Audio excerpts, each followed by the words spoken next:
नमस्कार दोस्तों, कैसा चल रहा है आपका रूटीन? मॉर्निंग रूटीन और नाइट टाइम रूटीन में क्या कुछ बदलाव आए? हमने इन 18 दिनों में जो कुछ भी सीखा, आपके लिए कैसे हेल्पफुल रहा बताइएगा। आज हम आ गए हैं 19वें दिन पर, तो आज के दिन हम रेस्ट करेंगे। रेस्ट मतलब काम तो करेंगे, जो हमारे रूटीन के हैं वो तो सारे करेंगे, पर आज नया कुछ नहीं सीखेंगे। जो जो हमने सीखा है उन्हीं को रिवाइज करेंगे और देखेंगे कि हमने क्या क्या बेहतर किया, क्या नहीं हो पा रहा, उस पर हम एक नज़र डालेंगे। तो एक बार हम पूरे 18 दिन पर एक बार नज़र डाल लेते हैं। बहुत दिन से रिवाइज भी नहीं किया। देखिए, पहला दिन तो हमने सीखा था कि शाइन योर सिंक। वैसे तो दिन भर भी हमें साफ रखना चाहिए, पर दिन में तो काम चलते ही रहते हैं, बर्तन होते रहते हैं। पर स्पेशली हमें रात में सोने जाने से पहले अपना सिंक को जरूर साफ करना है, और साफ बिल्कुल अच्छे से सूखे कपड़े से पोंछने के बाद एकदम चमका देना है। इस तरह से साफ करना है हमें रात में सिंक। फिर दूसरा था, हमें सुबह सुबह ड्रेसअप होना है। तो इसमें हमें करना ये है कि सुबह से तैयार होना है, थोड़े से अच्छे कपड़े पहनना है, मॉइस्चराइजर वगैरह लगाना है, कंघी वंगी करना है, उसके बाद ही हमें अपने काम शुरू करना है।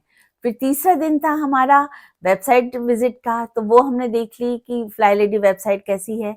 फोर्थ डे था टैग्स लगाने का, कि जैसे हमें याद नहीं रहता कि सिंक क्लीन करना है या सुबह तैयार होना है, तो वहां पर छोटे छोटे टैग लगा लिए। फिर पांचवा दिन था, हमें 15 मिनट स्वयं के लिए देना है। कुछ भी कर सकते हैं, हम बुक रीडिंग कर सकते हैं, मेडिटेशन कर सकते हैं, पर सोशल मीडिया से दूर, मोबाइल और टीवी से दूर होकर अपने आप के लिए समय निकालना है। ये नहीं कि 15 मिनट हमने टीवी देख लिया तो हो गया हमारा काम। वो तो क्योंकि टीवी पर चला गया समय, हमें अपने आप के लिए समय देना है, जिससे हमारा सेल्फ इम्प्रूवमेंट हो, सेल्फ केयर हो। ठीक है, तो ये हो गया 15 मिनट का हमारा सेल्फ का। फिर छठवें दिन आ गए थे हम हॉटस्पॉट पे, जिसमें हमने 2 मिनट का टाइमर लगाया था और अपने हॉटस्पॉट क्लियर किए थे। ये हो सकता है आपके घर में 2-3 हो या ज्यादा हो, जैसे भी आप 2-2 मिनट का टाइमर लगाकर उसको साफ करें। फिर सातवें दिन हमने देखा था कि हमें एक रात पहले ही अगले दिन की तैयारी कर लेना है। जैसे कल क्या पहनना है, वो कपड़े वगैरह हमें निकाल कर रख लेना है। तो ये था सातवें दिन का हमारा चैलेंज। फिर आठवें दिन हमने सीखा था कंट्रोल जर्नल बनाना। मतलब एक फोल्डर या डायरी कुछ भी बना लीजिए और उसमें अपने रूटीन्स लिख लीजिए। तो आठवें दिन हमने ये सीखा था। फिर 9वें दिन पर हमने रूम रेस्क्यू डे किया था। मतलब 5 मिनट का टाइमर लगाकर किसी भी रूम में जाकर और वहां की सफाई करना था। फिर 10वां दिन जो था, वो 15 मिनट का टाइमर लगाकर किसी भी रूम को डीक्लटर करना था, या किसी भी एरिया को भी डीक्लटर कर सकते हैं। जैसे किसी अलमारी को ले लिया आपने, हमने ड्रेसिंग टेबल किया था, इसमें 15 मिनट का टाइमर लगाइए, उस जगह को डिक्लटर कीजिए और उस सामान को ठिकाने भी लगा दीजिए। जैसे अगर फेंकने का है तो फेंक दीजिए, किसी को डोनेट करना है तो वो डोनेट कर दीजिए। तो ये था हमारा 10वें दिन का। 11वें दिन पर हमने फिर कंट्रोल जर्नल पर काम किया था और उसमें अपने कोई भी फेवरेट लाइन्स वगैरह लिखी थी। 12वें दिन में हमने ये सीखा था कि आपको अपने मेल बॉक्स को, फोटो गैलरी या जो भी एप्स आपके पास हैं, उनको भी थोड़ा डिक्लटर करें। हम उसमें से बेकार सामान हटाएंगे तो उसमें स्पेस आएगी, क्योंकि अधिकतर फिर ये परेशानियां होने लगती हैं कि हैंग होने लगता है और जो जरूरी मेल वगैरह आ रहे हैं वो नहीं आ पाते। तो इसलिए जरूरी ये है कि हमें अपने मेल बॉक्स को भी डिक्लटर करें। 13वें दिन हमने जोन डिस्ट्रीब्यूशन देखा था, यानी अपने घर को 4 बराबर भागों में बांटा था और फिर डिसाइड ये किया था कि महीने में जो 4 वीक होते हैं उनको उन जोन पे एक एक वीक काम करेंगे। जैसे जोन 1 में फर्स्ट वीक में काम करेंगे, जोन 2 को सेकंड वीक में, जोन 3 थर्ड वीक में और जोन 4 को फोर्थ वीक में। इस तरह से चारों जोन को हम कवर करेंगे, ताकि पूरे महीने में हमारे घर की सफाई होती रहे। और इसके लिए हमने 30 मिनट या 20 मिनट, जैसे भी आपको समय हो, वो निश्चित करेंगे और टाइमर लगाकर काम करेंगे। और ये जोन का काम हम बाकी सारे काम होने के बाद ही करेंगे। ऐसा नहीं करेंगे कि बस जोन का काम लेकर बैठ गए और बाकी सारे काम रह गए। तो ये गलती ना करते हुए जोन का काम हम आखिरी में करेंगे, जब हमारे बाकी सारे काम हो जाएं, या जैसे दोपहर में टाइम मिल रहा है तो तब, या शाम को, जैसे भी। इसके बाद हम 14वें दिन पर आ गए थे। तब हमने कैलेंडर प्लान देखा था।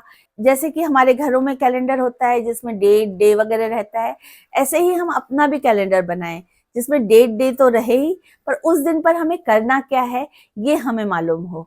ऐसा नहीं कि दिन आया और निकल गया, हमारा कुछ प्रोडक्टिव काम हो ही ना पाए। तो जो हमें करना है उस दिन पर तय करें और plan the work and work as plan, ये जरूर याद रखें। ऐसा नहीं कि बस प्लानिंग ही करते रह जाएं और काम हो ही ना। तो हमें प्लानिंग भी करना है, कैलेंडर पे प्लानर बनाना भी है और उसको उस हिसाब से काम भी करना है ताकि हमारे काम भी होते जाएं।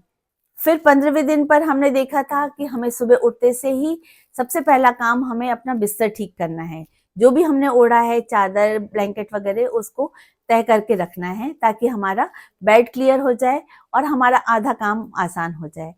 उसके बाद 16वें दिन पर हमने वेबसाइट पर टेस्टिमोनियल्स पढ़ने की बात की थी कि अगर आपको थोड़ा सा फ्रस्ट्रेशन हो रहा है, बेकार लग रहा है कि क्या यहाँ फंस गए हैं, ये सफाई की बातें हो रही हैं, तो एक बार आप वेबसाइट पर विजिट करें फ्लाई लेडी की और वहाँ के टेस्टिमोनियल्स देखें कि ये सारे यूज करके वहाँ के लोगों को कितना फायदा हुआ है और ये फायदा आप भी अपने लिए उठा सकते हैं। 17वें दिन हमने ये देखा था कि आपको अपने रेस्ट का भी ख्याल रखना है। ऐसा नहीं कि काम में गुथे हुए हैं और थकते जा रहे हैं, क्योंकि आप थकेंगे तो काम की क्वालिटी और क्वांटिटी दोनों इफेक्ट होंगी। तो आपको अपने रेस्ट का भी प्रॉपर ख्याल रखना है। आपको ध्यान रखना है कि आपको जितने रेस्ट की जरूरत है वो आपको मिल सके। उसके लिए आपको अपने कामों की प्लानिंग ही इस तरह से करनी होगी कि आपको अपने रेस्ट का टाइम मिल जाए। फिर आ गए हम 18वें दिन पर, यानी जो कल वीडियो आया था उस पर आपने देखा होगा 11 कमांडमेंट्स, यानी 11 आज्ञा पत्र उसमें थे, नियम हैं जो आपको अपने लिए फॉलो करना चाहिए अगर आप खुशहाल जीवन चाहते हैं तो इसमें कुछ नियम तो वही थे जो हमने इन 18 दिनों में सीखे हैं।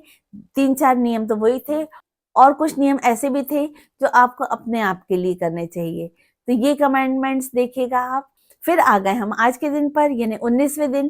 तो आज हमने ये सब रिवाइज किया और आज देखेंगे कि हम इनमें से क्या क्या फॉलो कर पा रहे हैं और क्या क्या नहीं कर पा रहे। तो अगर नहीं कर पा रहे तो देखिएगा कि आप क्यों नहीं कर पा रहे। तो कोशिश जरूर कीजिएगा, क्योंकि कहते हैं ना, कोशिशें ही कामयाब होती हैं, वादे टूट जाते हैं। तो आप कोशिश जरूर कीजिएगा। छोटे छोटे से बेबी स्टेप्स हैं, हो जाएंगे, इतने कोई कठिन भी नहीं है। तो इसी के साथ आ गए हैं आज के वीडियो के एंड पर। तो अब अपनी दोस्त संगीता सिटो के को इजाजत दीजिए। कल फिर मिलेंगे 20वें दिन के वीडियो के साथ। तब तक के लिए धन्यवाद। जय श्री कृष्णा।